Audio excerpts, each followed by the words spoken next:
Gracias, doctor. Sí, hay una pregunta. La primera es, ¿no se vuelve más difícil obtener fondos para la investigación cuando la ciencia es completamente abierta? ¿Qué opina? No sé si el doctor Joaquín y el doctor Rodrigo les doy la palabra para que, si quieren responder la pregunta.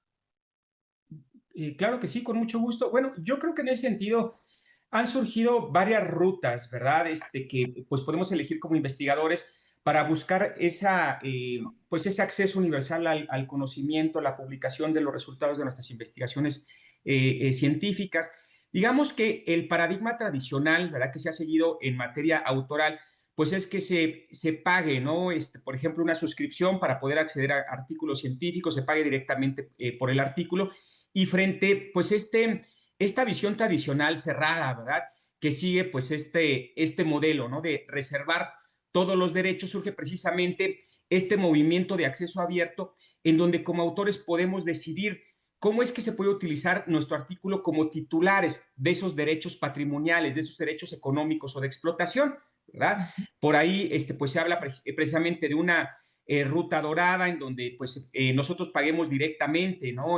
Por la publicación del artículo para que esté pues abierto, libre para la consulta o el acceso al público en general, ¿verdad? Hay otra ruta verde que es parte de lo que mencionaba precisamente el doctor Héctor Solano, en el sentido de que pues se puede almacenar, ¿verdad? Un preprint, una versión previa de nuestro artículo, quizá un postprint, o sea, todavía sin esa maquetación, ¿no? Sin esa indexación o versión final del artículo. Y por ahí también se habla de otra ruta que es la platino, la diamante, según recuerdo, en donde universidades, centros de investigación, pues asumen esta tarea de pagar con recursos públicos para garantizar ese acceso al conocimiento, ¿verdad?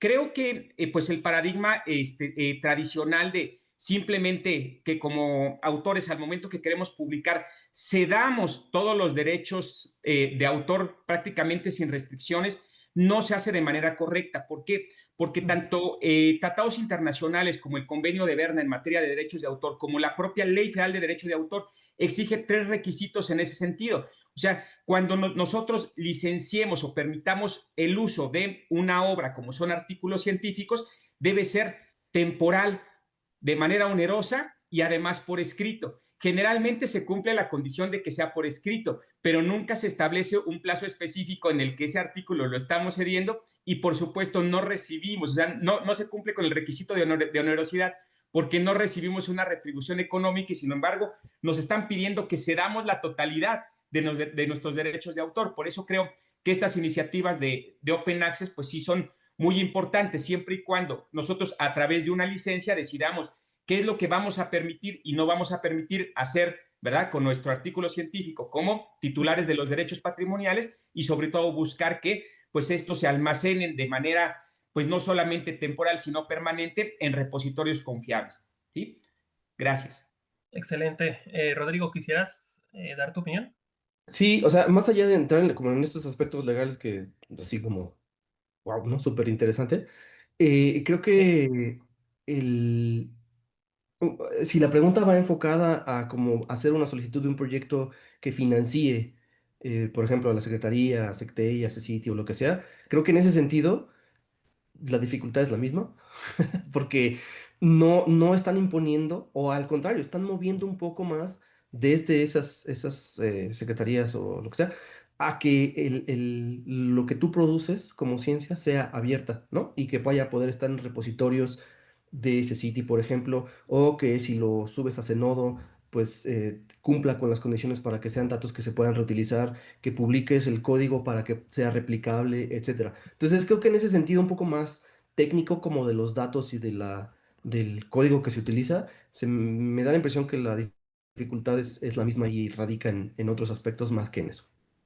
Perfecto. ¿Hay tiempo para una pregunta más? Si es que la hay. Sí, doctor, de hecho hay muchas, pero ahorita les compartimos una. La siguiente es, ¿qué estrategias consideran más efectivas para garantizar que los datos científicos, aun con restricciones iniciales, pueden eventualmente ser compartidos de manera segura y responsable? ¿Puedo dar una breve opinión rápido? Sí, por Pues favor. yo creo que definitivamente, como lo mencionaba, o sea, para que se puedan compartir, ¿verdad? Todos los resultados de las investigaciones, bueno, los datos científicos a través de las publicaciones, de una manera segura y confiable, pues deben estar claramente pues, respaldados por una licencia, ¿verdad? Porque en este cambio de paradigma que mencionaba, ¿no? De todos los derechos reservados y el open access de algunos derechos reservados o son right reserved, uno como autor pues decide qué es lo que precisamente quiere o permite que se haga con el artículo. En ese sentido, pues brinda certeza jurídica porque el propio titular, el propio autor es quien decide qué se puede y qué no se puede hacer con el artículo. Y pues también el almacenamiento, ¿no?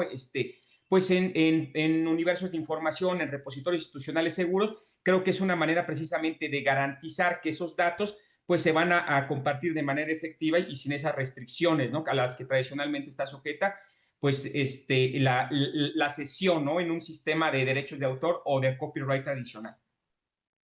Perfecto. Rodrigo, ¿tienes opinión? Y que además de eso, por ejemplo, hay que ser sensatos en el tipo de datos que al final de cuentas queremos compartir, ¿no? O sea, puede haber restricciones, pero tú no puedes, bueno, sí puedes subir lo que quieras a Zenodo y compartirlo, pero tú como investigador tienes que tener un propio límite de decir, no puedo publicar datos que tengan, por ejemplo, información sensible de los participantes de un estudio, ¿no? O datos censales, tienes que garantizar que se mantenga el secreto estadístico, etcétera, etcétera. Porque, pues una vez que está allá afuera, pues ya se fue allá afuera, ¿no? O sea, y esa parte yo no sé si existe alguna regulación eh, aplicable en términos de que si en Zenodo, por ejemplo, revisen en algún momento lo que tú has subido. Y creo que mucho de eso depende de que el investigador tenga esa sensibilidad y pues cure los datos de manera apropiada para no exponer cosas indebidas.